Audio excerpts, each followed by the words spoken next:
to a fresh episode of Last Week in Nigeria, a program that brings you headline news as reported by national dailies across the nation last week. Don't forget, you can follow us on all our social media handles at Last Week in Nigeria.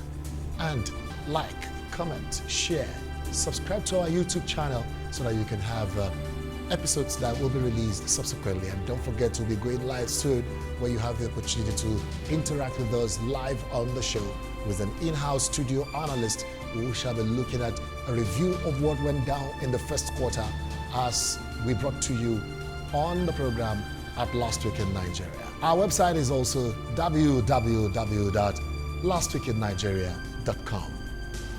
Let's begin this way. The Daily Trust newspaper reported last week that residents loot warehouses, steal foods and roofing sheets in the face of hunger. We also have it in the news that some trucks were waylaid and, of course, food items were stolen, apart from the ones that were reported by national dailies that happened from the warehouses. Why?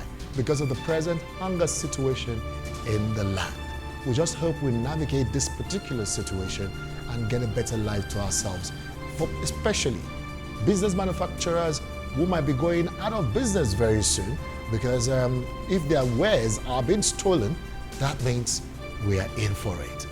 You can imagine when we have manufacturers closing down their businesses. This will not only lead to shortages of food, it will also lead to people losing their jobs, because when they can't cope anymore, the return on their investment will be in the private houses without being paid for, when it's all about stealing and looting of their warehouses. This was reported and it was common to all the newspapers last week in Nigeria. The This Day newspaper has this one: oversubscription breeds confidence as open market gets to help us in our economy. That was reported by national daily newspapers last week in Nigeria. At executive session with Emir of Qatar, Tinubu woos foreign investors, says Nigeria is now ready for business. You recall that last week in Nigeria, the newspapers brought us the news of our own president, commander-in-chief of the armed forces, talking about President Bola Ahmed Tinubu, who visited Qatar to meet the Emir of Qatar. And they had a robust discussion where he said Nigerians are ready for business, as he woos foreign investors to come back home and invest in Nigeria to at least up our economy. The Guardian newspaper has this one reporting about the terrorist attack, that it is on the low, but there are conflicts on the rise. Giving you a kind of a statistics there for you that has to do with our insecurity. But we just hope for the better. That was reported last week by the Guardian newspaper, last week in Nigeria. The Leadership newspaper has this one: shun politics, address hunger in our land. The civil society organizations are advising the Mr. President that he should get down to business of taking care of Nigerians' quest for food on their table. FG fights inflation, mops up 5 trillion naira from the economy. What a way of salvaging the situation. That was reported by the Vanguard last week in Nigeria. In the wake of the warehouse attacks, the NMA, that is the Emergency Management Agency, decided to shore up their security apparatus to make sure that they keep everywhere safe, where they have a lot of materials that they use to cushion the effect of hardship in case there are national or natural disasters. So they decided to up the security around their warehouses, as reported by the Punch newspaper last week in Nigeria. Tight security at NEMA stores and warehouses across the nation in the wake of food crisis. The Nation newspaper has this one: Nigeria clearing all the obstacles to have a better economy. That's the way the Nation newspaper captions it last week in Nigeria. Just like I said, that story was common to all the national dailies as reported last week in Nigeria. And of course, you recall that the National Identification Number and BVN link, that is the biometric verification numbers, that there should be a link. Now the banks are warning Nigerians that, hey, the deadline is for real, so let's do what we ought to do on time.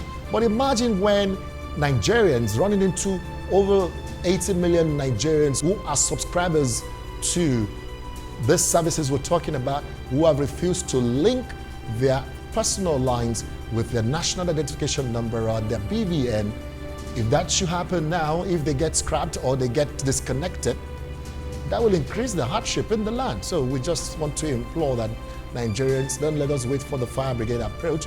Let's do what we ought to do at the right time to avoid challenges in future. So in the wake of that, the Daily Sun newspaper says, NIN, BVN, banks send reminders to Nigerians. The Business Day has this one.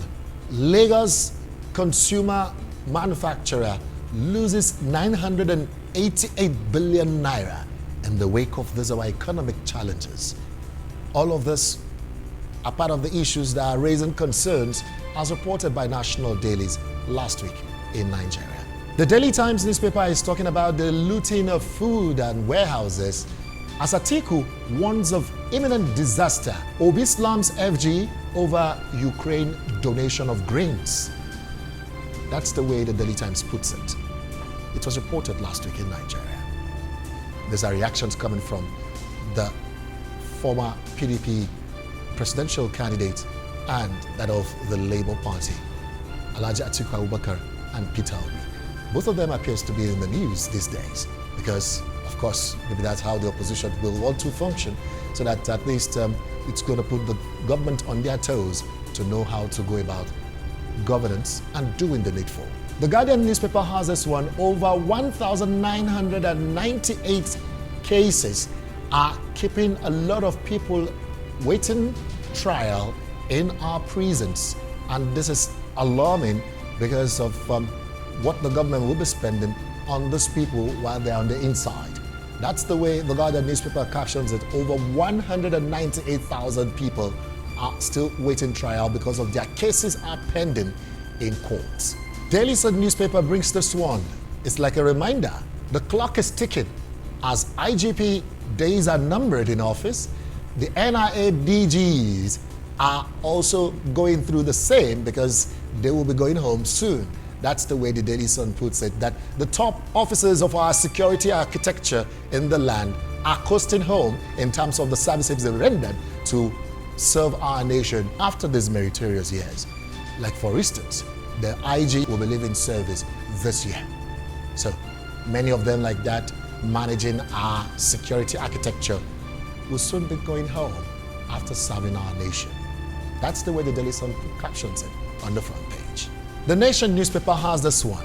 Federal government takes minimum wage discussion to zones. We have 6 geopolitical zones in Nigeria, and they are taking this matter of new minimum wage to the zones for people to come out and discuss and deliberate what should be the minimum wage. And now you begin to wonder, what's the percentage of the civil servants who get to earn this minimum wage compared to the population of over 200 million people?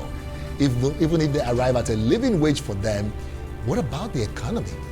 Shouldn't we be considering how to make the dollar to naira money a strong competition whereby the naira stands stronger instead of being weak? Instead of also considering an increment in wages, because by the time you increase the salaries of civil servants, of course, market prices will still go up. What about looking at our purchasing power as an average Nigerian will just need to survive? That's the Nation newspaper, the way it captions it. The Nigerian Tribune has this one. Obaseki, the governor of Edo State, is saying tough times are ahead for Nigerians. I'm sure he's warning that they should do the needful in the right time so that people will not continue to suffer. Upon the passing of the former CEO of Access Bank, Herbert Wige, who died in that unfatal helicopter crash, corporate bodies shut down Lagos in the night of tribute as they all came out to pay their tribute for the passing of the former CEO of Access Bank, Nigerian PLC. With Wigwe, nothing was impossible.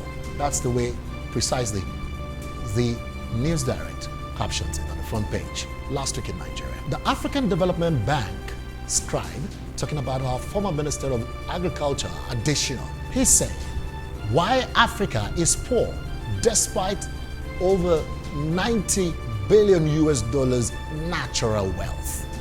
I guess he wrote that to explain the woes of the continent. That was reported last week in Nigeria by the Nigerian Tribune.